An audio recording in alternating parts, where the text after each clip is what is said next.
The players have been terrific. Look, they've, their day off was on Tuesday when we were in the media for the off-field stuff, so that was okay. We talked about it very briefly Wednesday, but look, to their credit, the whole year they've certainly, the morale's been very good of the group, and we're well aware of what our board and with Brett Duncanson and Mark Hazeman, we understand the outstanding job they're doing for our club, and they've certainly got the support of all of us, and we understand we're in a little bit of a difficult time, but we understand also that in the future is looking very good for us. The future is looking very good for us off the field with financially what the AFL are doing for us in the SANFL, and also the turn around our club and our board have been able to do for us. We understand what our responsibility is, as in the style of play, the footy we want to play, the competitiveness, and also understand what we need to do as a coaching group to make sure this team comes to be a team week in, week out, and in a few years' time we're a very good team.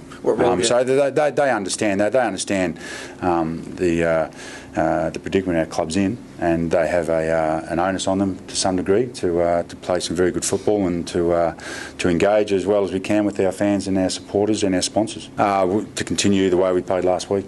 That's the stand we're looking to do, and that's the biggest thing we can do for this football club is the way we go about our football and the way we prepare ourselves and the way we play on weekends is the biggest thing we can do. So if we can play like we did on Saturday night against Richmond, that's the biggest thing we can do for this club and for each other. I'm sure individually they're worried. They probably get asked by their parents and all that kind of stuff, but they have been reassured all the time by Brett and Mark about where we're at as a club, and look, things could be better, no doubt about that, but we understand where we're going and the support we have of the AFL and SANFL, and they're very aware of the great work that our board and Mark Hazeman are doing. So there are other clubs who are in very similar situations, but the best thing we can focus on is what I spoke about before, is how we play and how we go about our footy, and Monday to Friday, and how we play on the weekends, and that's the biggest thing we can do as a group. No, it hasn't been a distraction. No, we've spoken about it briefly, but it hasn't been a distraction at all. I'm not really concerned about it. Or what I'm concerned about is building a club here that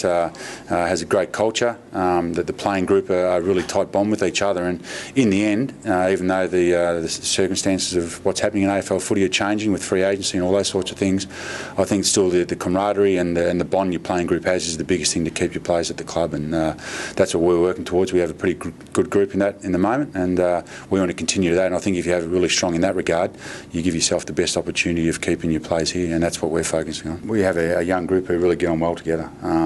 Look, we're going to come up, like every club come up with obstacles in the next 12 to 18 months and probably a bit further on, but we're very, very confident that we can battle through that, and if our playing group are as tight as they are at the moment, considering what they've been through the last couple of months, we think that'll hold us in pretty good stead. And in the end, that's the biggest thing in football. Money does speak. We're aware of that, but what speaks more than that is your love for the club and your love playing with your mates, and I think that's the biggest thing we can hang on to, and what I really see is the playing group have got in spades.